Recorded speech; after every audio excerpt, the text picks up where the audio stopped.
Now, Larry, I'm on my second go around with an attorney today, so go easy on me. But it's good to see you back, my friend. How you feeling, Larry?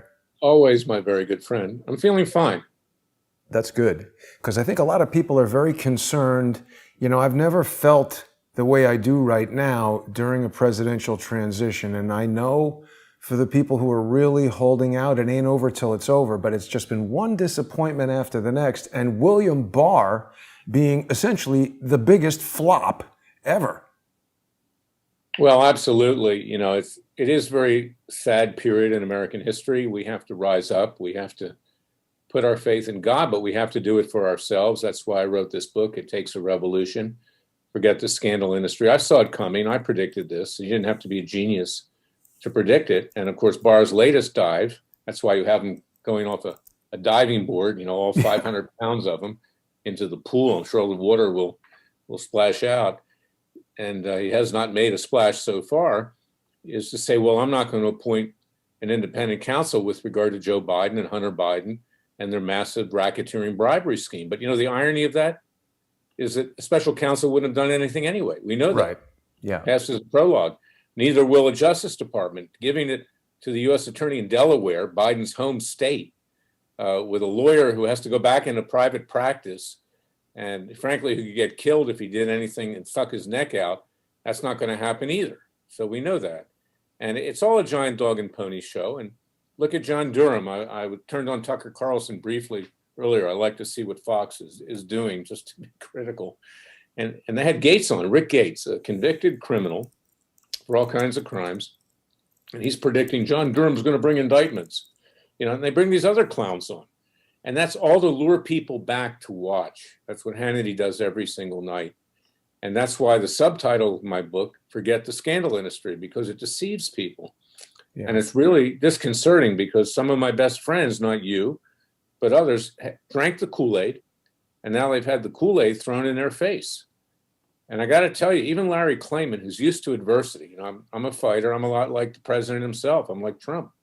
For whatever reason, I liked adversity, but even I have a hard time staying focused these days because I know that on the horizon is a socialist, communist, godless state. And we are right on the edge of that. As of January 20th, that's going to happen. And we will be in a revolution. And as I've said before, Jason, is that King George III was an amateur compared to these people. King George III in 1776 wasn't a communist. He wasn't a socialist. He wasn't an atheist. He wasn't a radical Muslim. He wasn't a Marxian member of the Jewish left. And I'm Jewish and you are too. I'm a Jewish Christian.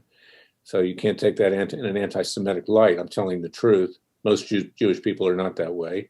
And he wasn't a radical lesbian, transgender, or gay, nor was he a radical feminist. These people want to destroy this country. They want to divide it up, hand all out all the goodies to everybody, reparations. There'll be nothing left. And then they'll start fighting with each other because they have very little in common. Meanwhile, we conservatives are going to be subject to a purge and inquisition because Biden, it won't last 6 months before he dies of natural causes or they give him something he doesn't wake up. All the lefties, the extreme lefties, are even going to inhabit that administration even more than is currently on the horizon. And they will use the Justice Department. They'll use the IRS. They'll use all these government powers. They'll use the NSA, the CIA, the FBI to destroy anyone who stands up to them, and in particular, conservatives, libertarians, and people of faith. And that's where we're headed. It makes Atlas Shrugged look like a comic book as to what we're about ready to face, or 1984 for that matter. I feel so much better now, Larry. Well, but you're right. I mean, it's scary. Yeah, my book is not going to be a Hallmark movie at Christmas time. It's more like a Halloween thriller in many ways, because we're in for a really rough ride. I was playing golf 9 holes. I used to play golf and still do, just take my mind off of what's going on, because at least when I play golf, if I hit a good shot, I get credit for it. If I hit a bad shot, it's my fault. Whereas when I go into court with these hack judges, these federal judges in particular, you can get diametrically opposed decisions making the same argument on the same day. You have no control over it because, as Jefferson said, unelected, they become despots. And, they don't care about the Constitution. You can see what Trump's own Supreme Court justices did to him a week and a half ago. So anyway, last Sunday, I literally picked my ball up and walked off the course because even Larry Klayman is having a hard time focusing right now, comprehending that the end of this country is near. Unless we wage a revolution, unless. Right. And Larry, if we do this citizens grand jury, because of course, anytime you're talking about revolution, you're talking about a peaceful legal revolution where we try to take back the Justice Department. You and I are not built for warfare, but when we do this citizens grand jury, with Biden controlling the Justice Department, they're not going to do anything with our information, are they?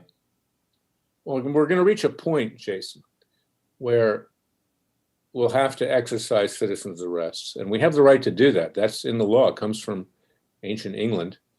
And even the most leftist of all states, California, has a statute which says that if you see somebody committing a felony or somebody committing a felony, you have the right as a citizen to arrest them. Now, we intend to have citizens' grand juries. We're going to call one with regard to Biden and his son and his brother and others after the new year. We're going to have grand jurors all over the country. We're going to do it by legal Zoom. And we're going to do it like we did it last time with Mueller when we had him indicted. We're going to follow the basic rules that lawyers and judges and grand juries follow. Okay. And we're going to, give a voir dire to the jurors, make sure they're not biased. We're going to present evidence. We're going to tell them they have independent judgment and let them make a decision on the indictments. Then we can try them. Then we can get a judge sitting over the trial. We can pick a petit jury, a regular jury. And if we get a conviction, they can be sentenced. And then if they don't want to turn themselves in, we can exercise citizens' arrests. Now, we don't intend to be violent, but suppose, 1 million people showed up in front of the White House in Washington, D.C., asking Biden to turn himself in. That's quite a powerful statement. And I think that you'll probably get a lot more than 1 million people, frankly, at that point. 70 million people voted for Donald Trump. God knows how many we'll have. And let's go back to how the Soviet Union fell, which I said in the last show. They nearly shot, they hardly fired a shot. Excuse me, I had a little dental surgery, so I'm slurring my words a little bit. In Poland, millions of people came out into the streets. The Soviets knew that they would react at some point, and they left. And again, it was Jefferson, who I dedicate my book to, It Takes a Revolution, who said, when the people fear the government, there's tyranny.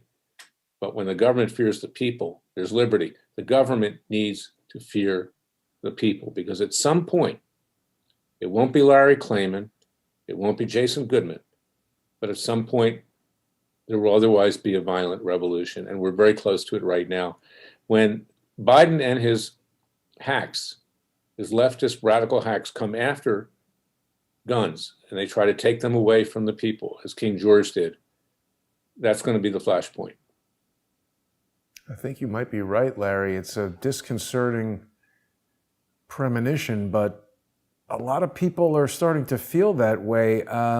It's so just difficult to accept that they spent so much time pursuing Donald Trump in the Russiagate, hacking thing, saying that he had this, dossier from Christopher Steele, such obviously false information. And now William Barr just refuses to do anything in the face of this really strong evidence on the Hunter Biden laptop.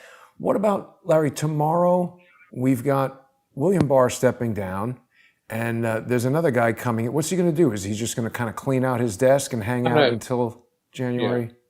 Yeah. The guy's a tool, Rosen. He's just a caretaker, and he's like the mortician at a funeral home, basically. This guy is from Kirkland and Ellis, mega law firm.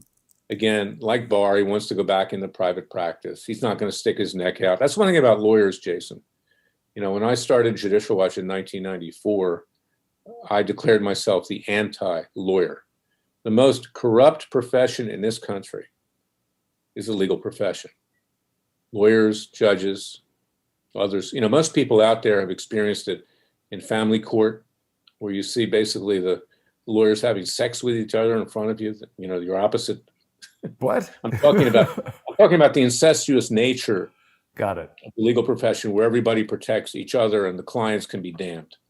And I never put my interest ahead of my clients. I paid the price sometimes for that too, with clients that didn't deserve me sticking my neck on the chopping block. I no longer represent them, and you know of some of them.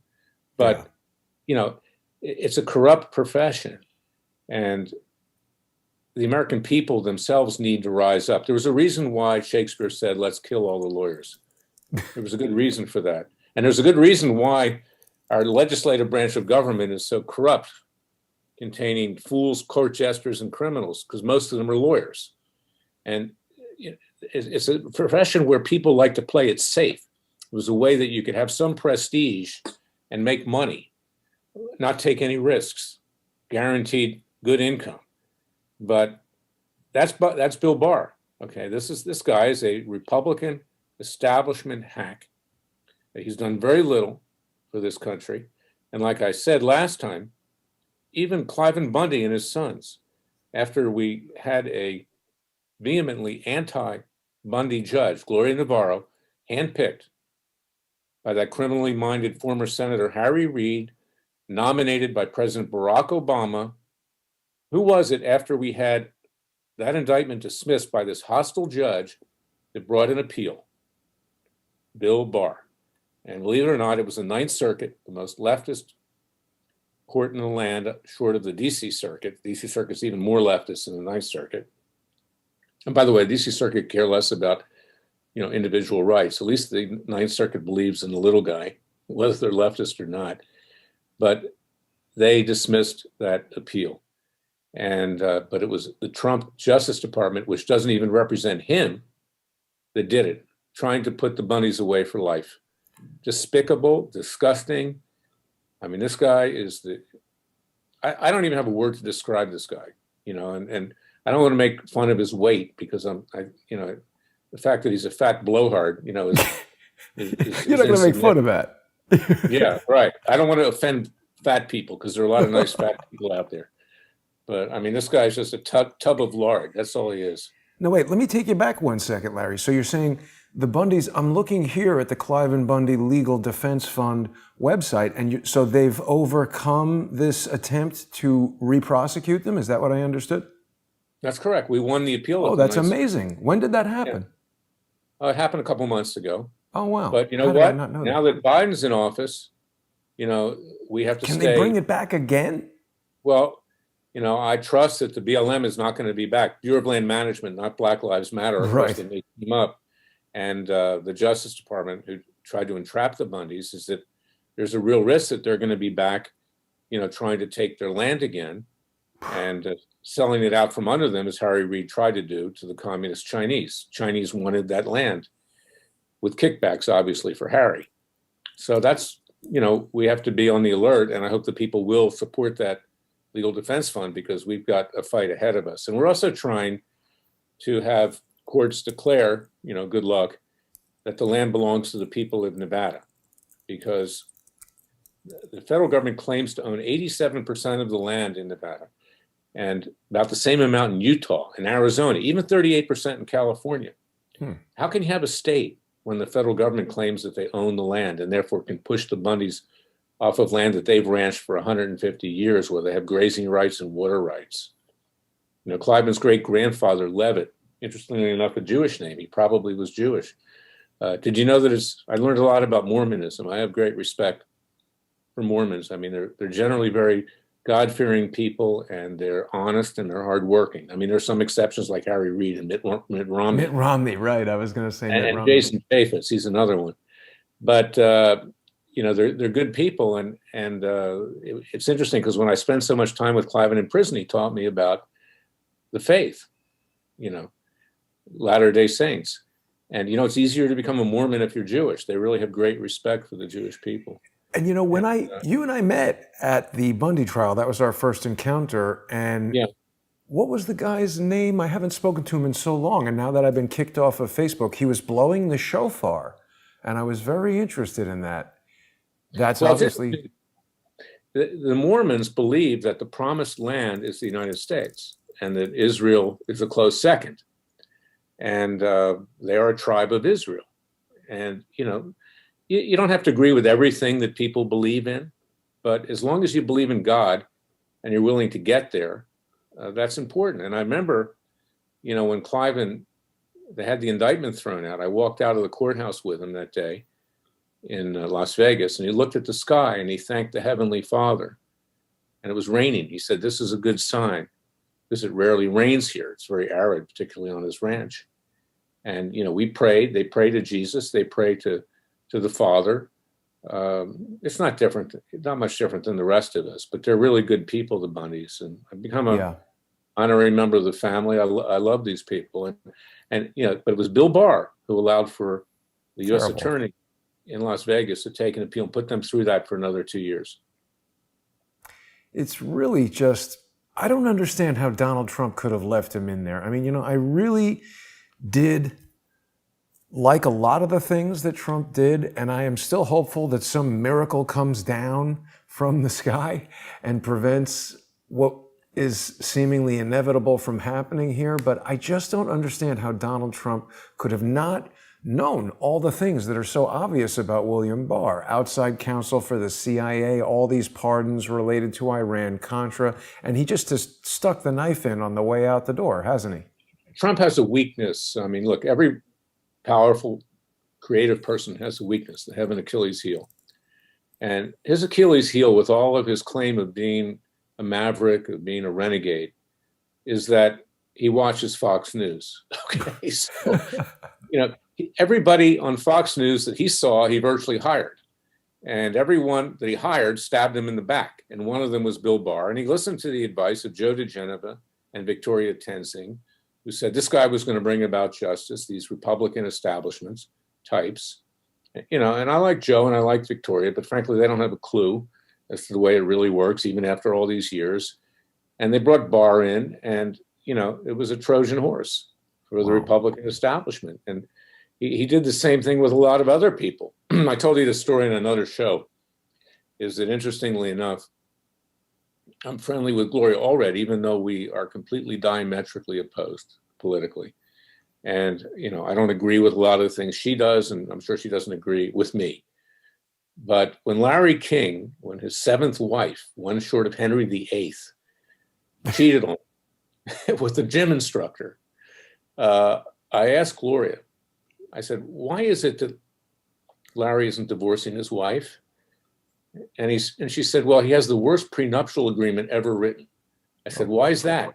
He said, because he eats breakfast at this deli in Beverly Hills every day called Nate and Al. And that's where he meets everybody and hires everybody. And that's the same thing for Trump. Okay. He hires everybody off of Fox News. And, frankly, Fox News now has thrown him under the bus too. Yeah. We've seen that. And there was an article today about the head of Fox News, Suzanne Scott, how she lied about my client, Laurie Loon, who was the most sexually harassed of Roger Ailes. And they really did a number on her. I'm not a big fan of the Daily Beast, but this is actually a really good article, and it's accurate, is that Fox News is run by a woman who is dishonest. They had her succeed Ailes to keep the female bodies buried over there. And who lied time in and time out. I urge people to read it, because this is the real Fox News in this story. And Lloyd Grove, who, even though he's a leftist, he used to write for the Washington Post when the Washington Post wasn't as crazy as it is today. And he always treated me fairly. And he's a good journalist. So, just happens to write for the Daily Beast. So, which otherwise I wouldn't read. But this is a good article. People should read it. What's the title of it? The title of this article is The Stench of Roger Ailes Still Clings to Fox News CEO Suzanne Scott. Yeah, and I brought a case for my client, Laurie Loon, for defamation, which is up at the appellate court right now. I hope that the judges read this. And frankly, I hope I get Clinton and Obama judges on that panel, because they're the ones that are likely to rule against Fox News. The Trump judges will probably rule in favor of Fox News. This is the way it works. And I write about that in my book. I can predict with exact certainty, almost exact certainty, how judges are going to rule based on who appointed them. Now, Larry, there was a lot of talk, I guess yesterday or the day before, Sidney Powell was at the White House with Patrick Byrne, and there's conversation of her potentially becoming a special counsel. Is that out the window? There's stories today saying that she's being blocked from meeting with Trump. What are your feelings about this? Here's the thing. See, the president, he doesn't realize this. He gets bad advice, again, from people he hires on Fox News. Hannity is his guru. You know, Hannity's IQ is barely over 70, okay, in all likelihood. And this is who he takes advice from. The president is the head of the executive branch. The president's the head of the Justice Department. The president can order the attorney general to appoint anyone he wants. Why didn't he do that? Interim attorney general or special counsel. It is a complete fiction that the president is independent from the Justice Department. And look at the bullshit, excuse the French, that's being spewed forth by Biden's press secretary. I forget her name, a very, unmemorable, that Biden's not going to talk to the new attorney general about his own scandal. Well, he won't have to, because the attorney general who he will appoint will know what to do, and he'll know to bury it for the good, not just of the Democratic Party and Biden, but for himself, if he wants to keep his standing in the Democratic Party. And that's the way it works. So if the president wants things to happen, then he's got to exercise control. If this president wants to remain president, then he needs to invoke the Insurrection Act, and he needs to declare martial law and call for new elections quickly. And there's nothing wrong in doing that. It doesn't mean he's a dictator. It means that if he has evidence of widespread fraud, he's preventing a takeover into a socialist communist state. I agree with that, but I'm fearful of martial law. He has an obligation to the American people to do it.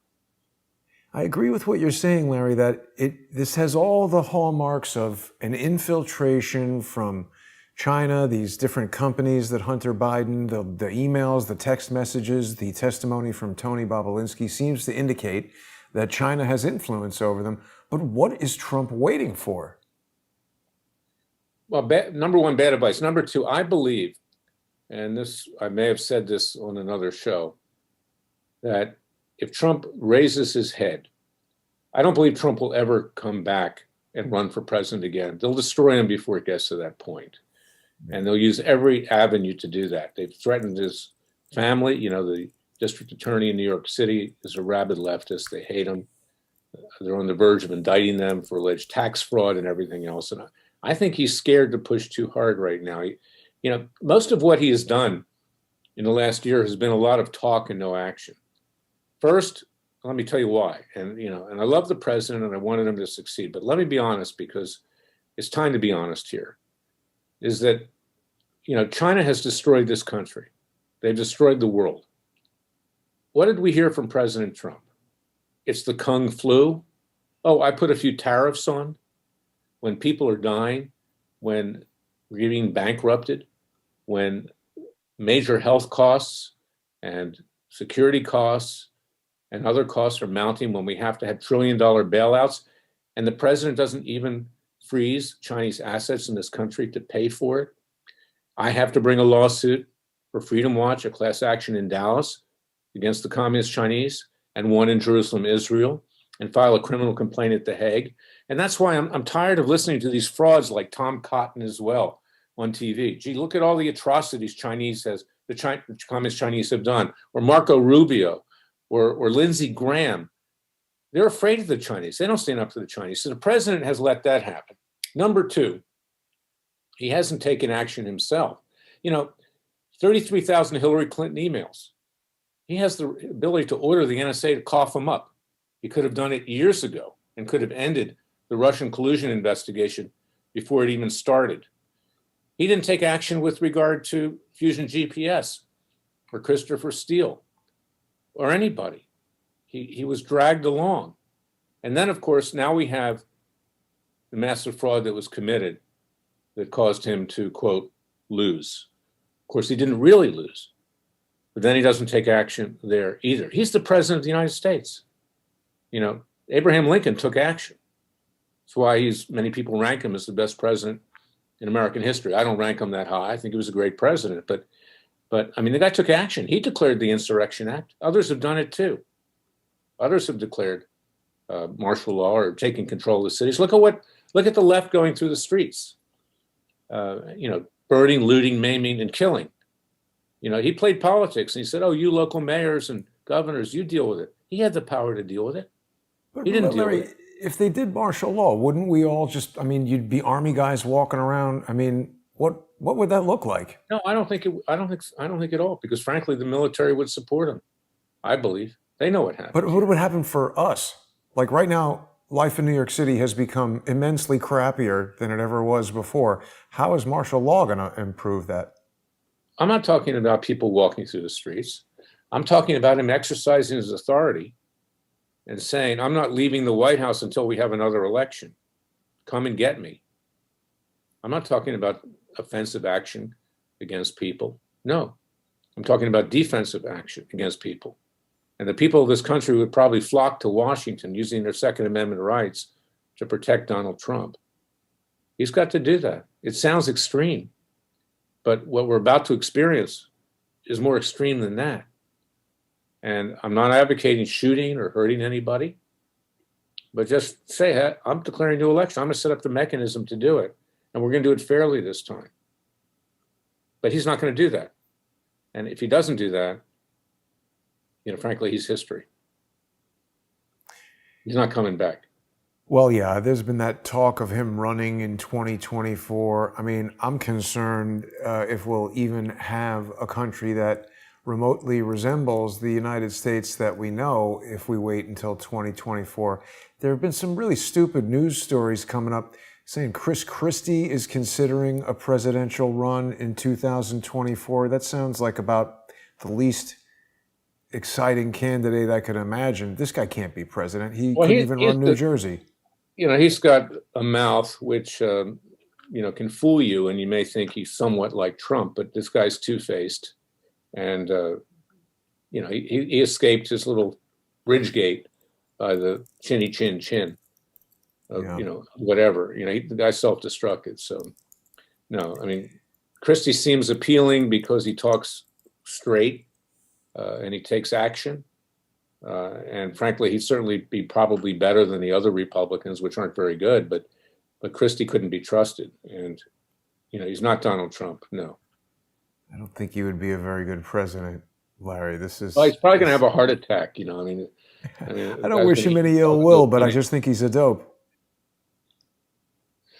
Well, I don't know that much about him, but there's nobody really on the horizon right now. The American people need to rise up and do it for themselves right now. Somebody will emerge. I suggested, I think it was on the last show or elsewhere, that, pursuant to our Declaration of Independence, which begins, you read it actually, when in the course of human events, the government no longer represents the people.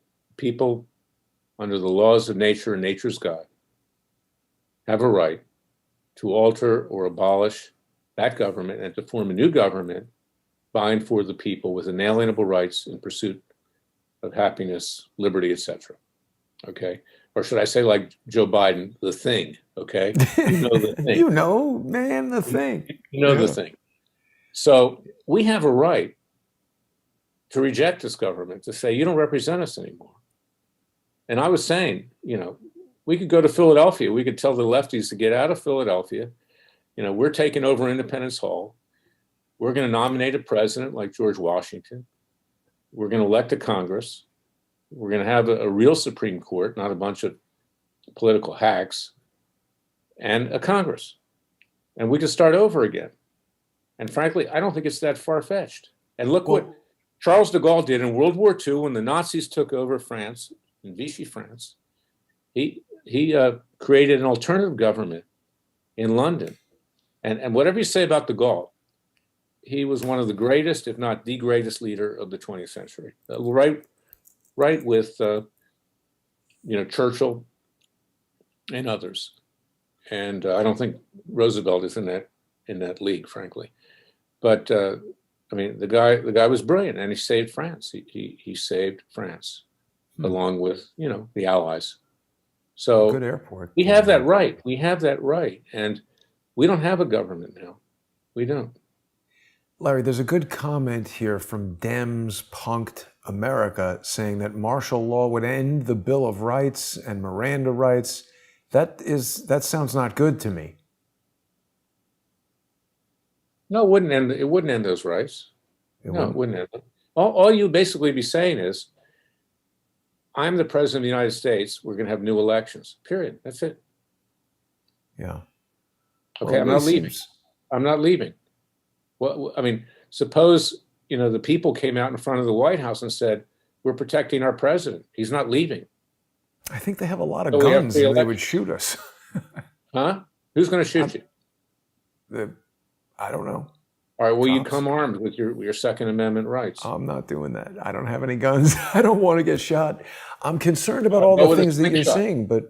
Go with a slingshot or go with something else. Seriously, Jason, I'm serious. I'm absolutely serious. I'm not talking about harming anybody. I'm not talking about imprisoning anybody. I'm not talking about enslaving anybody. I'm talking about the American people could surround the White House and say, he's not leaving. Sorry, until we get a free election. I think it's a brilliant idea, frankly. Somebody suggests we ask Dershowitz. I don't think that's a good idea. I don't think Dershowitz, maybe there was pants down. I hear he hangs around Martha's Vineyard naked. People have reported that. He was terribly unprofessional earlier today. Well, Dershowitz, there's a lot of reasons why Dershowitz became a Trump fan, but the guy's never exactly been the paradigm of integrity. What happened to Rudy Giuliani? Had all these cases, they've all just been cast aside. Is that over? Well, and Rudy Giuliani, I mean, give him credit. He has too much to drink, frequently, and he's kind of lost it in some ways. But his heart's in the right place. It's just he wasn't very effective as Trump's lawyer. And I have to joke, because we were joking before we came on. There's a picture of him laying on a bed with his hands going down his pants with Sasha Baron Cohen, and I'm not a big fan of Sasha Baron Cohen. No. I sued him for Judge Roy Moore. But I was joking with this, and maybe he was looking for the evidence of widespread voter fraud. I don't know. But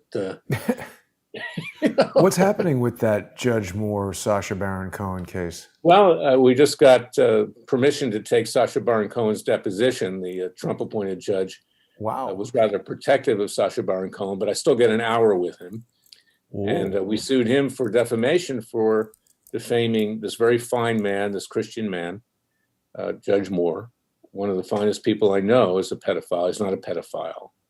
When he was in his early 30s, he dated some younger women, the age of consent, and he didn't have sex with them. It was 15 in Alabama. It still is, actually. Whoa. And Doug Jones, who ran against him in the Democratic Party, led by Perkins Coie and law firms like that, smeared this fine man and virtually destroyed him. Fortunately, he believes in God, so he knows that he will prevail in the end. But I can tell you, this is a really sweet family, really good family. When I go down to Alabama and I visit with Judge Moore, people have this impression. I mean, it's very unfair that if you're from the South, you're racist. Okay, I went to Duke University. I went to Emory University School of Law. I can tell you, I lived for many years in the South. I still do. I'm from Florida. And Southerners are less racist than Northerners. And the races have learned how to deal with each other down South. And when I go down to Montgomery or Birmingham and I'm walking down the street, all these African-American people are waving at him and coming up to him, and they love him. And this is a great man. And, he was impeached the first time for putting the 10 Commandments in the courthouse. Now, our legal system is based on the 10 Commandments. It is. Even Napoleon. Yeah. Do not kill, do not kill, do not steal. The 10 Commandments in the Talmud, the Jewish book of regulations, so to speak, and ancient Hebrew. And it was Napoleon who took that to create the Napoleonic Code, actually. So he puts the 10 Commandments in his courthouse, and they impeach him for that. Whereas if you go to the Supreme Court, the 10 Commandments is hanging right over the bench. and can be found in other places in the Supreme Court. So this man has the courage of his convictions. And when I was challenging Obama's birth certificate, I brought several cases in Florida, my home state. Judges would dismiss that without even writing an opinion. But when I brought a case in Alabama, it went all the way to the Alabama Supreme Court. And Roy Moore was the only justice of the Supreme Court, he was Chief Justice, who, in a minority opinion, wrote that anyone who ran for the presidency in Alabama had to present their birth certificate, their real birth certificate, the original one, at least a verifiable copy. He didn't say that Obama was born in Kenya or anything like that. He just said, isn't it reasonable that you'd be a citizen of the United States, a natural born citizen? And that would apply not just to Obama, but to John McCain, to Mitt Romney, to Marco Rubio, to Cruz. None of them are natural born citizens eligible to be president under our Constitution. But yet our corrupt Supreme Court looks the other way. I even once asked Justice Scalia about that. He wouldn't answer the question. He looked really uncomfortable. I said, what's a natural born citizen? He says, oh, born in this country? I said, it was defined by the Law of Nations of Emmerich Vattel, a Frenchman who codified the Law of Nations, the law. And you just cited Emmerich Vattel's treatise, Law of Nations, in the decision you wrote last week on SB 1070, the illegal immigration law in Arizona. I said, why isn't it good to define natural born citizen? Well, he just walked off. He just walked off. He didn't want to answer the question. Judges don't like to talk a lot, right? Except in court when they yell at you. But just back to Sasha Baron Cohen for a second, Larry. Is he a citizen of the United States or of the United Kingdom? I don't know if he's a citizen anymore at all. I think he's a citizen of the United Kingdom, and there's rumors that he's moving to Australia with his wife. So, yeah, I think she's Australian. I hope he gets deported, frankly. Chicky Rogue is with us in the comments saying Sasha is a dangerous idiot. I agree. I think we showed that image of Rudy Giuliani. I know a lot of people are not so hot on Rudy Giuliani. I still like him because I lived in New York when he was the mayor and he absolutely improved the city in so many tangible ways. I did not approve of what Sasha Baron Cohen did there, similar to what he did to Roy Moore. He sets people up on these false pretenses. It's really fraud. So why can't he be deported? That's true, but let me tell you the difference between Judge Moore and Giuliani. Judge Moore was invited to Washington, D.C. to get an award on the anniversary of Israel's independence. Judge Moore's a Christian. He's an evangelical. He loves Israel. The evangelicals love Israel more than most Jews love Israel, frankly, and particularly the left, the Jewish left. So he gets up there and he's lured into doing this interview where he's going to get the award. They give him a release to sign, which you do when you go on a show. Right. And Judge Moore's wary. He doesn't want to take any chances. And he crosses out anything. You can't discuss anything with regard to sexual content. And Sasha Baron Cohen's people signed that. And the pretext for inviting them there was Yerushalayim TV, which was a fictitious company that Sasha Baron Cohen set up. Anyway, to make the long story short, when Judge Moore gets on the interview, and Sasha Baron Cohen, who's posing as an Israeli Mossad agent, Ehud Murad, pulls out a wand and says, well, this can detect a pedophile, and it starts beeping. Judge Moore gets up and leaves. Rudy Giuliani, when he was interviewed by this apparently young teenage girl, she invites him to her room. 25? Whatever. She invites him to her room. Okay, and he lays on the bed and puts his hand in his pants. Okay, that's not a smart move. Okay, and it just shows a lack of cognizance of who you are and what you're doing. So he handed it to this despicable creature by the name of Sasha Baron Cohen, and Judge Moore did not. Okay, so there's a difference there.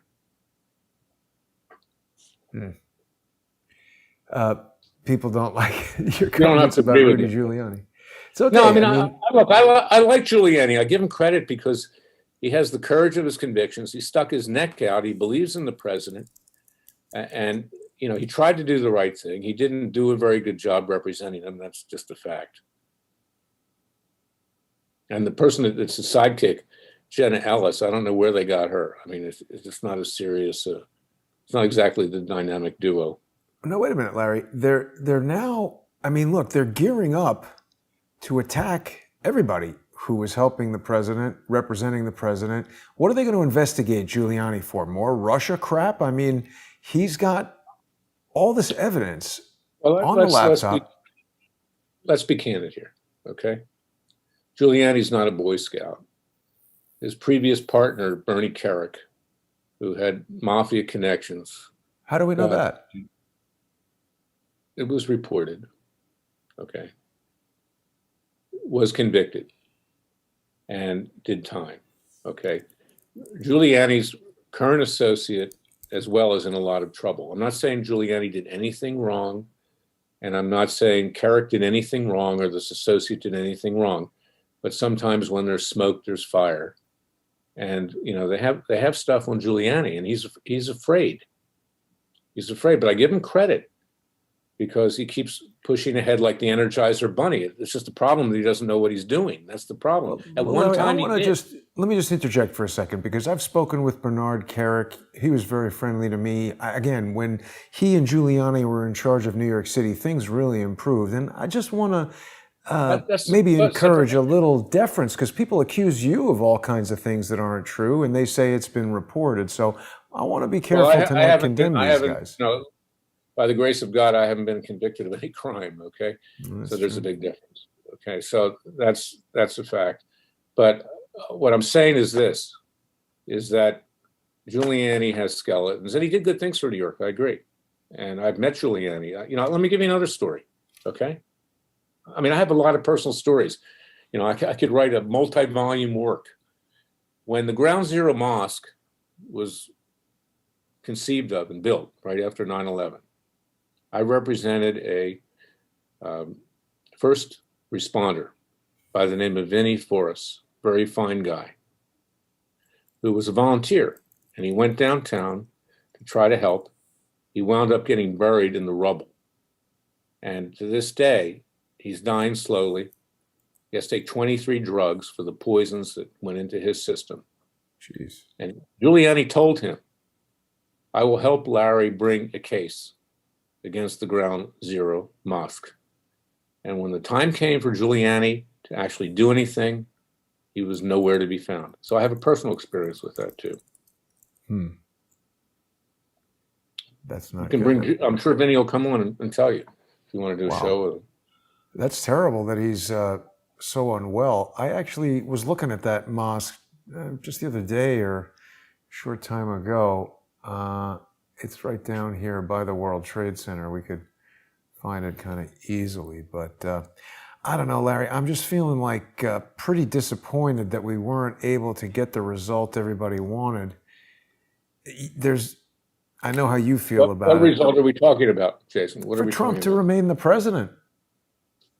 He can do it now if he wants. I gave him a solution. I mean, others have given it to him too. General Michael Flynn told him what to do, and the disloyal people that he hired, you know, leaked a conversation in the White House, you know, a couple of days ago about the martial law question. Again, suppose the president wants to have a rally, and I think it's a good idea in Washington on January 6th. Right. Suppose millions of people came and they circled the White House and they said, this president's not leaving. We're here to protect him. What do you think anybody could do about it? They couldn't do anything about it. And the president still would have the authority, at least to have 14 days to declare new elections.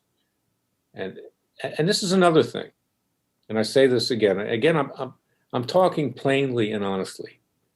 The president was talking a long time about what was going to happen in this election. We knew what was going to happen. The Republican Party knew what was going to happen. They waited until after the election to bring lawsuits when they could have gone in for declaratory judgments before. And it was Maria Bartiromo. She's the only one I like on Fox News. I think she's really excellent, Maria Bartiromo. I watch her on Sunday Morning Futures and elsewhere. And she asked Giuliani, and she asked Congressman Andy Biggs, where were you before? You knew this was happening. Why did you wait until after the election? And some of these judges who dismissed Trump's lawsuit said the same thing. Latches, it's a concept. If you wait too long, forget it. You're out of court. Andy Biggs said, you're right, Maria. We blew it. Wow. And I don't know what Giuliani said, but I know she asked him that question. And she's the only commentator on Fox News, I think, that has any degree of intellectual integrity and smarts at the same time.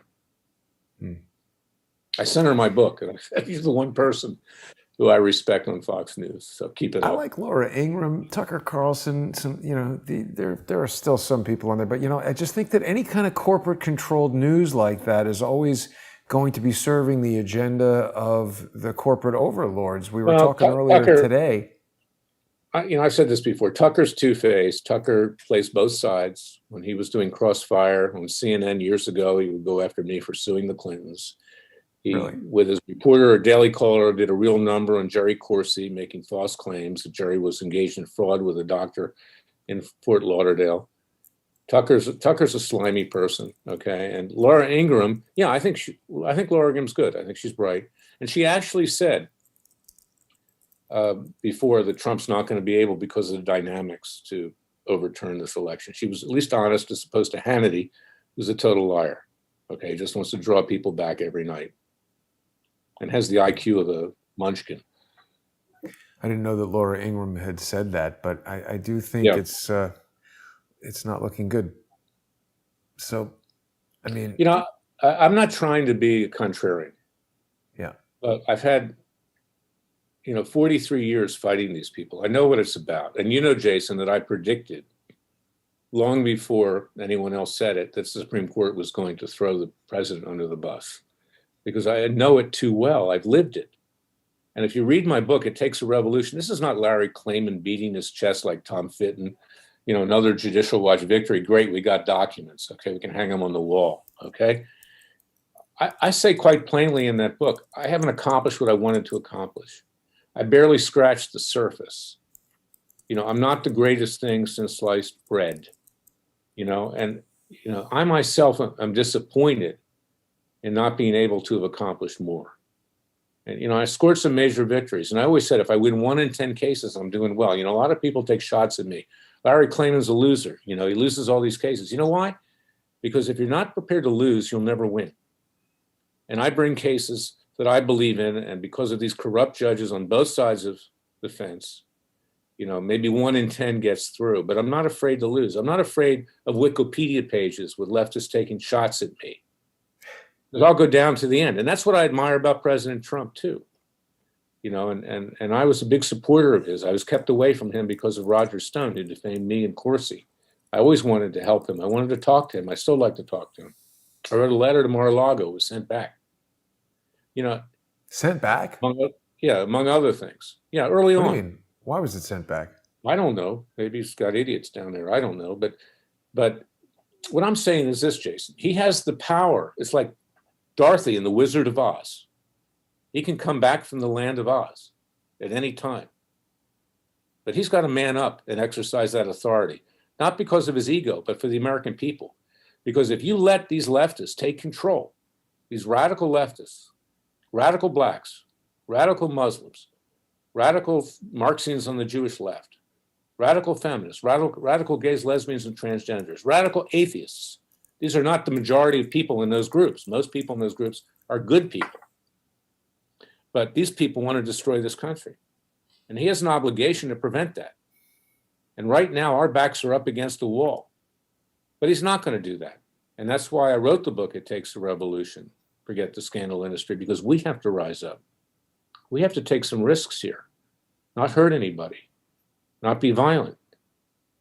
But yet, we can take action. And I've given you 2 ways to do that.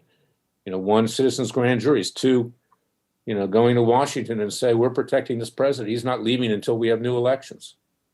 Circle the White House. Do you think that the military would fire on us? This isn't Tiananmen Square. It wouldn't happen. I don't know about that. So this is one alternative. And as far as New York City is concerned, excuse the language, that's turned into a shithole. It's bad. Because it's uninhabitable. And de Blasio says yesterday, we're going to divide all the wealth and hand it out. There'll be nobody left. Who's going to pay for the poor people? Who's going to pay the taxes? We really are seeing an unprecedented destruction of one of the world's major cities. It was unbelievable that de Blasio said that. Yeah, and the New York City school system, I was at this protest in Staten Island on Saturday, the teachers union, they're very concerned about this mandatory vaccination. Let me ask you about that a second, Larry. I know you've been busy today and probably haven't had time to see this Dershowitz interview, but it was brought about, I contacted him back in May to ask him questions about the constitutionality of what Cuomo and de Blasio were doing then in terms of shutting down peaceful protests in City Hall Park. And he broke out into this whole thing about mandatory vaccination. 2 weeks later, the New York Bar Association put out their recommendation that there should be mandatory vaccination. But what I've discovered from watching all the interviews that Dershowitz did, including with Robert Kennedy Jr., who probably is the most knowledgeable lawyer on this particular topic in this field in the world, perhaps, certainly in America, it seems to me Dershowitz doesn't know anything about this. The people in the New York Bar Association don't know anything about it. And Dershowitz was putting this out there. He was starting a process to get everybody kind of indoctrinated. Cuomo is talking like it's a foregone conclusion that there's going to be mandatory vaccination. Well, I believe there will be, and you're going to have an identification card to be vaccinated to go into any public place, assuming we can ever go into a public place again, which is a big if. And now, Fox News and the rest of them are whipping up fear about some new strain that's coming from Great Britain, and that these vaccines are not going to work for that other strain. I mean, doesn't that seem conveniently timed? I have some really good doctors. They're very smart people. Before they even examine me, they ask me what's going on. They want to talk about it.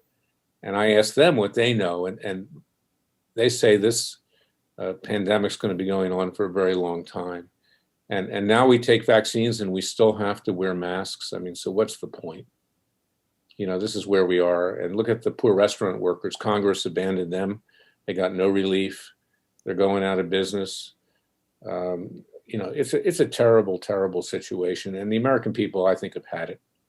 So, figuratively speaking, Gavin Newsom's going to the guillotines shortly, wow, as well as other governors and senators, figuratively, okay? He's going to be recalled. He's going to be thrown out on his ass. And we're going to get somebody even worse in these states. And Andrew Cuomo, too. Well, you can't recall the governor in New York for some reason. I guess just the way the law works. It's pretty bad. On a personal level, Larry, would you take a vaccine? I mean, they're becoming available. Is it something that you would do? No, I wouldn't take it. I mean, look, down the line, after years and years and years, I would consider it, certainly, but not right now. How can you mass produce something like that and keep quality control? That's just a basic issue. And I would suspect that they're covering up right now very adverse reactions by some people to this, because that will scare people. And there already have been some very adverse reactions to it. I just don't trust it. And frankly, what's the point? If you have to wear a mask, why take it, Yeah. So there's this nurse. And that client, Judy Mikovits, says it's dangerous. She actually knows. She worked with Fauci, Yeah. No. There was this nurse, I don't know if you saw this on TV, but Tiffany Dover in Tennessee fainted shortly after taking the vaccine. And a lot of people have been talking about her apparent absence from social media.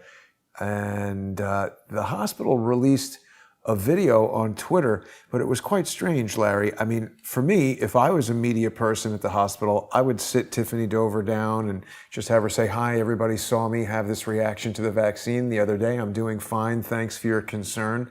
But they didn't do that. They turned us into a dog and pony show. Do you remember the first day that people were vaccinated? They had an African-American woman in New York sitting in a chair, looked like the electric chair, old Sparky in Florida. It was very strange. Because if they didn't have an African-American, they would have been accused of racism. And then they had another African-American in Ohio. I mean, it's become a comedy, okay?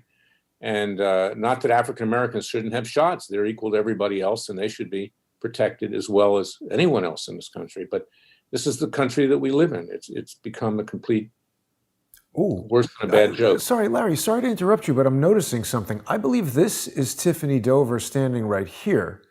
And this is a very short video.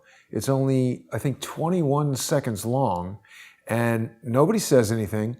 Look at her movements here. She's twitching a bit. Watch, see, she's kind of got a tremor. Look at her shoulder is twitching. She's Very on the good left point. there. She doesn't say anything. They're all holding up these signs that say support Tiffany 12/21/20, which was, yesterday. But to me, this is reminiscent of that scene, the movie Midnight Run, where they're trying to kidnap the accountant, and then he has him in a hotel room and he takes a picture of him holding up the newspaper like he's a hostage holding up the newspaper. It's just such a strange way for them to do a press release from the hospital. I don't understand why they would do that. Look, follow the money. Follow the money. Okay. Fauci's going to make a lot of money on this. I mean, now he's telling Santa Claus to get a shot, or kids. That was terrible. Talking to little kids. I've said this before. Did you ever see that movie From Rome with Love by Woody Allen? I love Woody Allen, by the way. Yeah, I know. Where this guy gets invited on a morning talk show and he has to discuss what he ate for breakfast, and he becomes famous, and he can't figure out why. After a while, they don't call him back. I mean, this is Fauci. Yeah. I mean, the guy's a loser. I mean, he doesn't know what the hell he's talking about, and he's become a god. And now Biden has made him the guru, of COVID-19. When this is the guy who sent over the seeds, the SARS seeds, to Wuhan, and had Obama give them millions of dollars to do research, which they turned into a bioweapon to destroy us. So, maybe he's the poster boy for why this country, is being taken over by radical leftists and fools and criminals, and why we need to wage a revolution. Maybe Fauci should be on a poster looking like Alfred E. Newman of Mad Magazine. Yeah. He looks like Alfred E. Newman, actually. He looks exactly like this guy from 1918. Maybe it's the same guy. How old is Fauci?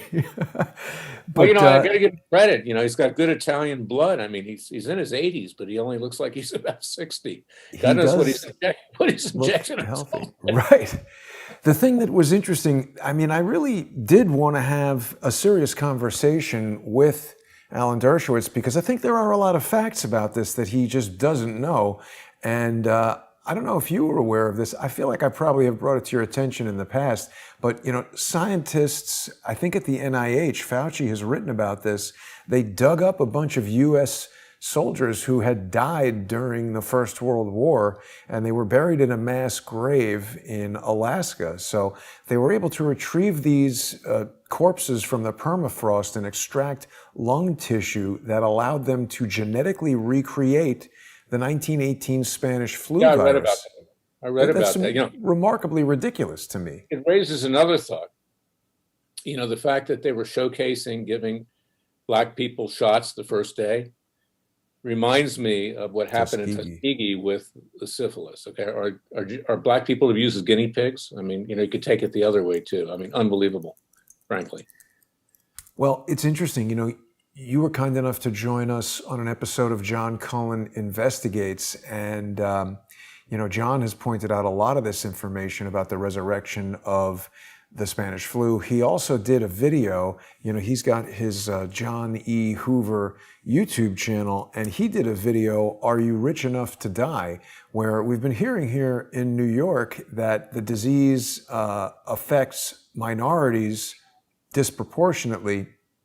But that's not what John found in his research. He found that nationwide, it was more, the deaths were more, in states and among people with high income. So it's amazing the agenda that they're trying to push, and how they don't seem to want to pay attention to facts or evidence at all.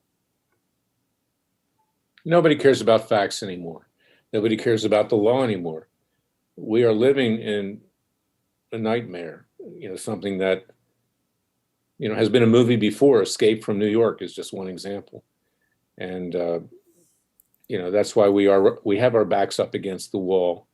And this country, on January 20th, if Biden becomes president with Kamala Harris, will never recover. And it'll never be the country that our founding fathers envisioned. It'll be over, unless we wage revolution. Yeah. And that's the title of my book. takes a revolution. Forget the scandal industry.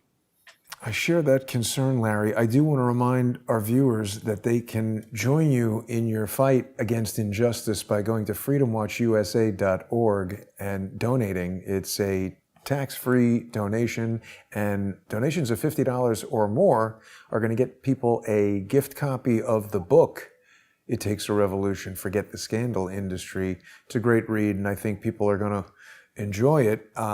We're just about out of time here, Larry. Anything else you wanted to discuss before we wrap I it want up? to thank you, Jason, because we need people like you who allow me to tell the truth. You tell the truth. Other people come on, because I'm tired of listening to the Kool-Aid and the hype and everything else. I mean, whether it's Fox News or Newsmax, Newsmax is run by Chris Ruddy, who gave $1 million to the Clinton Foundation. Now he's the pro-Trump network.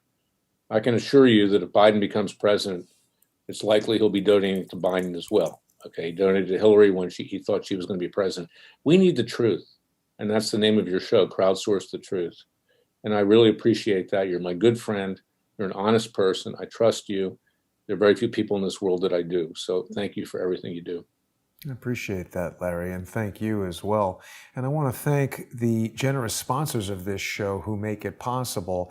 I'm very focused on keeping corporate sponsors out of the loop, so it's this direct viewer sponsorship. People can sustain the show by becoming sponsors on subscribestar.com/crowdsourcethetruth or patreon.com/crowdsourcethetruth. Larry, we'll be back with you very soon.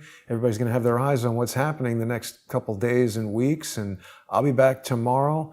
Thanks for watching, everybody. Have a great night.